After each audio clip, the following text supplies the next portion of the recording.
Hello students, NK Mittal law class में आपका स्वागत है। मेरा नाम निधि मित्तल है। आज आपका एक और मॉक टेस्ट होने जा रहा है जो आज रिलेट करता है भारतीय साक्ष्य अधिनियम इंडियन एविडेंस एक्ट से। कल का जो प्रीवियस क्लास थी, कल जो मॉक टेस्ट हुआ था वो रिलेट कर रहा था भारतीय दंड संहिता से। आज का टेस्ट है इंडियन एविडेंस एक्ट पे। तो चलिए फिर अपनी क्लास स्टार्ट करते हैं। क्वेश्चन आपके सामने आ चुके हैं, अपना आंसर कमेंट बॉक्स में करना आप स्टार्ट कर दीजिए। पहला क्वेश्चन, निम्नलिखित में से कौन सा साक्ष्य अधिनियम की धारा, निम्नलिखित में कौन भारतीय साक्ष्य अधिनियम की धारा, एक सेकंड दीजिएगा बस मुझे, धारा 14 में मन की दशा के रूप में वर्णित नहीं है। तो जब आप धारा 14 सेक्शन 14 को हम रीड करते हैं तो उसमें बहुत सारे पॉइंट्स दे रखे गए हैं जो कि मन की दशा के अंतर्गत इंक्लूड किए जाते हैं। पर आपको बताना है कि विकल्प में 4 ऑप्शन में से कौन सा ऐसा पॉइंट है जो कि उसमें इंक्लूड नहीं है। तो सही आंसर होगा हेतु उसमें इंक्लूड नहीं है इसमें। क्वेश्चन, ए ऐसी उपेक्षा के लिए बी पर वाद लाता है जो बी ने उसे युक्तियुक्त रूप से अनुपयोगकारी के भारे पर देने द्वारा कारित की। ए एक ऐसी उपेक्षा के लिए बी पर वाद लाता है जो बी ने उसे युक्तियुक्त रूप से अनुपयोगकारी के भारे पर देने द्वारा कारित की जिससे ए को क्षति पहुंची है। यह तथ्य दिया जाना कि बी उन गाड़ियों के बारे में जिन्हें वो भारे पर दिया करता था वह अभ्यास था, उपेक्षावान था। इस प्रकार का तथ्य कैसा माना जाएगा? आंसर आप चेक कर सकते हैं। इस प्रकार का तथ्य इररेलीवेंट माना जाएगा, विसंगत माना जाएगा। और जो प्रेजेंट एग्जाम्पल है वो भी धारा 14 के अंतर्गत ही दिया गया है। हमने इस प्रेजेंट क्वेश्चन जो रखे थे आपके सामने फर्स्ट पेज में, वहाँ मैंने आपसे पहले क्वेश्चन में पूछा था मन की दशा में क्या वर्णित नहीं है। तो आप देख सकते हैं जब आप सेक्शन 14 को रीड करेंगे तो वहाँ पर मन की दशा के अंतर्गत ये सारे पॉइंट्स वहाँ पर इंक्लूड हैं। आश्रय, ज्ञान, सद्भाव, उपेक्षा, उतावलापन, किसी विशिष्ट व्यक्ति के प्रति वैमनस्य, सदिच्छा दर्शित करने वाले, पर वहाँ उसमें हेतु उसमें इंक्लूड नहीं किया गया है। क्वेश्चन आपके सामने है, भारतीय साक्ष्य अधिनियम की धारा 113B किससे रिलेट करती है? दहेज मृत्यु के बारे में उपधारणा से रिलेट करती है। यह जो 113B है इसे इंडियन एविडेंस एक्ट के तहत कब इंक्लूड करा गया, कब इसको ऐड करा गया है, आपको वो सन बताना है। अगला क्वेश्चन, निम्नलिखित में से कौन सा सही सुमेलित नहीं है? हॉस्टाइल विटनेस सेक्शन 154, विशेषज्ञों की राय सेक्शन 45, मूक साक्षी 120, कौन सा सही नहीं है आपको ये बताना है। अपने आंसर आप चेक कर सकते हैं। भारतीय साक्ष्य अधिनियम की धारा 113B दहेज मृत्यु के बारे में उपधारणा, यह कब ऐड करी गई थी? यह 1986 के तहत ऐड करी गई थी। निम्नलिखित में से कौन सा सही नहीं है? तो मूक साक्षी जो है उसको धारा 120 में नहीं बल्कि धारा 119 में डिफाइन करा गया है। क्वेश्चन, अनुचित साक्ष्य हेयरसे एविडेंस अपने आप में ग्राह्य नहीं होते हैं, एडमिशेबल नहीं है, लेकिन इस नियम के भी कुछ एक्सेप्शन पाए जाते हैं। और जो आपके सामने प्रेजेंट क्वेश्चन आया है उसके तहत जो आपको 4 विकल्प दिए गए हैं उसमें से कौन सा एक ऐसा ऑप्शन है जो कि हेयरसे एविडेंस का एज ए एक्सेप्शन माना जाएगा, आप बताइए। क्वेश्चन, भारतीय साक्ष्य अधिनियम के तहत किसी पत्र की वह प्रति जिसकी जांच उस पत्र की उस प्रति से कर ली गई हो जो प्रतिलिपि यंत्र द्वारा तैयार की गई हो वो किस प्रकार का साक्ष्य है? प्राइमरी एविडेंस है, सेकेंडरी एविडेंस है या ओरल एविडेंस है? सबसे पहली बात तो ये एक तरह से ये आपका ही टेस्ट है, एक तरह से आपकी ही तैयारी का आकलन किया जा रहा है कि आप अपनी तैयारी अपने एग्जाम वगैरह के हिसाब से कितनी अच्छी कर रहे हैं। तो आप अपने आंसर चेक कर लीजिए। इस पेज का जो फर्स्ट क्वेश्चन था, हेयरसे एविडेंस जो है वो एडमिशेबल नहीं होते हैं, इस नियम के अपने कुछ एक्सेप्शन भी पाए जाते हैं और प्रेजेंट एग्जाम्पल में सेक्शन 32 वो एक एक्सेप्शन है। अगला जो क्वेश्चन था वो यहाँ पर प्रतिलिपि यंत्र के द्वारा तैयार किया गया है उसे, तो वो जो एविडेंस होगा वो सेकेंडरी एविडेंस होगा और सेकेंडरी एविडेंस को भारतीय साक्ष्य अधिनियम की धारा 63 के तहत बताया गया है। और जो प्रेजेंट क्वेश्चन मैंने पूछा है आपसे वो सेक्शन 63 को जो आप रीड करेंगे तो उसी का एक इलस्ट्रेशन दिया गया है। क्वेश्चन, रेस इप्सा लोक्यूटर भारतीय साक्ष्य अधिनियम की कौन सी धारा से संबंधित है ये आपको मुझे बताना है। क्वेश्चन, ये तो इसका आंसर तो आप सभी को पता है, मैंने अभी बताया था बिल्कुल आपको। सेकेंडरी एविडेंस से कौन सी धारा संबंधित है प्रेजेंट एग्जाम्पल की? आंसर चेक कर लीजिए। इस क्वेश्चन का इस वाले पेज का फर्स्ट क्वेश्चन जो है, भारतीय रेस इप्सा लोक्यूटर भारतीय साक्ष्य अधिनियम की धारा 106 से संबंधित है और सेकेंडरी एविडेंस धारा 63 में बताया गया है 63 में।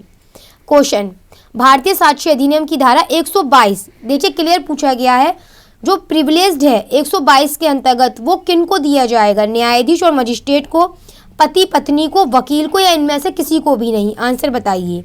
क्वेश्चन, दस्तावेजों का प्राथमिक साक्ष्य द्वारा साबित किया जाना, ये जो स्टेटमेंट है, ये जो लाइन है, वो आपको कौन से सेक्शन से रिलेट करती है बताइए। आंसर अपने चेक कर लीजिए आप। भारतीय साक्ष्य अधिनियम की धारा 122 पति और पत्नी को प्रिविलेज्ड कम्युनिकेशन जो है उसके तहत दी गई है। दस्तावेजों का प्राथमिक साक्ष्य द्वारा साबित किया जाना भारतीय साक्ष्य अधिनियम की धारा 64 से रिलेट करता है। क्वेश्चन, भारतीय साक्ष्य अधिनियम की धारा 113A यह कब ऐड करी गई है इसमें भारतीय साक्ष्य अधिनियम के तहत। क्वेश्चन, एडमिशिबिलिटी ऑफ इलेक्ट्रॉनिक रिकॉर्ड्स इससे संबंधित भारतीय साक्ष्य अधिनियम की कौन सी धारा है। आंसर चेक कर लीजिए। भारतीय साक्ष्य अधिनियम की धारा 113A कब जोड़ी गई है, तो सबसे पहले तो ये पता कर लो। अभी एक मिनट रुको, मैंने अभी आपको बताया था सेक्शन 113B के बारे में, इससे पहले दहेज मृत्यु के बारे में उपधान्ना। अब हम बात कर रहे हैं 113A के बारे में, जो कि विवाहिता स्त्री द्वारा आत्महत्या के दुष्प्रेरण के बारे में उपधान्ना को है, और इसको कब ऐड करा गया था 1983 में। अगला क्वेश्चन था एडमिशिबिलिटी ऑफ इलेक्ट्रॉनिक रिकॉर्ड्स, इससे रिलेटेड भारतीय साक्ष्य अधिनियम की कौन सी धारा है, सेक्शन 65B है। रीड करिए क्वेश्चन, भारतीय साक्ष्य अधिनियम की धारा 59 की बात हो रही है, उससे रिलेटेड आपके सामने 4 ऑप्शन है, बताइए कौन सा ऑप्शन सही है। दस्तावेजों की अंतवस्तु को मौखिक साक्ष्य द्वारा साबित किया जा सकता है, दस्तावेजों की अंतवस्तु को मौखिक साक्ष्य द्वारा साबित नहीं किया जा सकता है, दस्तावेजों की अंतवस्तु को मौखिक साक्ष्य द्वारा साबित किया भी जा सकता है और नहीं भी किया जा सकता है। इनमें से कोई सही नहीं है। अपना आंसर आप चेक कर लीजिए। सेक्शन 59 मैंने आपके सामने लिख दिया है। दस्तावेजों या इलेक्ट्रॉनिक अभिलेखों की अंतवस्तु के सिवाय सभी तथ्य मौखिक साक्ष्य द्वारा साबित किए जाएंगे। इसका मतलब ये कि दस्तावेजों की जो अंतवस्तु है उसे मौखिक साक्ष्य द्वारा साबित नहीं किया जा सकता है। क्लियर हो रही है आपको बात। क्वेश्चन, वे तथ्य जो अन्यथा सुसंगत नहीं है सुसंगत होते हैं यदि विशेषज्ञों की राय का समर्थन करते हों या उनसे असंगत हो जब ऐसी राय सुसंगत है। ये जो स्टेटमेंट है, ये जो परिभाषा है, वो भारतीय साक्ष्य अधिनियम की कौन सी धारा से संबंधित है आपको बताना है। क्वेश्चन, भारतीय साक्ष्य अधिनियम के तहत निम्नलिखित में से कौन विशेषज्ञ हैं। आंसर चेक कर लीजिए। वे तथ्य जो अन्यथा सुसंगत नहीं है सुसंगत होते हैं यदि विशेषज्ञों की राय का समर्थन करते हैं या उनसे असंगत हों। ये जो रिलेट करता है सेक्शन 46 से रिलेट करता है। वहीं पर भारतीय साक्ष्य अधिनियम के तहत ये सभी विशेषज्ञ माने गए हैं संबंध में, ऑल एबव। क्वेश्चन, भारतीय साक्ष्य अधिनियम की कौन सी धारा में कहा गया है लोक कल्याण की भावना सर्वोच्च विधि है। इस वाले सूत्र को कौन सी धारा में समाहित करा गया है, बताइए सही आंसर क्या होगा। पागला नारायण स्वामी बनाम सम्राट का जो केस है वो निम्नलिखित में से किससे संबंधित है। अब तक आपने अपने आंसर चेक कर लिए होंगे। भारतीय साक्ष्य अधिनियम की धारा लोक कल्याण की भावना सर्वोच्च विधि है। इस नियम को धारा 123 में समाहित करा गया है। पागला नारायण स्वामी बनाम सम्राट का जो केस है वो डाइंग डिक्लेरेशन का लीडिंग केस माना जाता है। विवाहिता स्त्री द्वारा आत्महत्या के दुष्प्रेरण से संबंधित उपधारणा, ये मैंने अभी आपको बताया था, तब वहां पर क्वेश्चन आया था कि यह जो धारा है वो इस संबंध में भारतीय साक्ष्य अधिनियम में कब ऐड करी गई है। अब मैंने आपसे पूछ लिया डायरेक्टली कि विवाहिता स्त्री द्वारा आत्महत्या के दुष्प्रेरण के बारे में उपधारणा भारतीय साक्ष्य अधिनियम की कौन सी धारा से संबंधित है। धारा 113A से संबंधित है। आराम से आप चेक कर लीजिए, आपको मिलान करना है इसमें, बताइए सही आंसर क्या होगा इसका।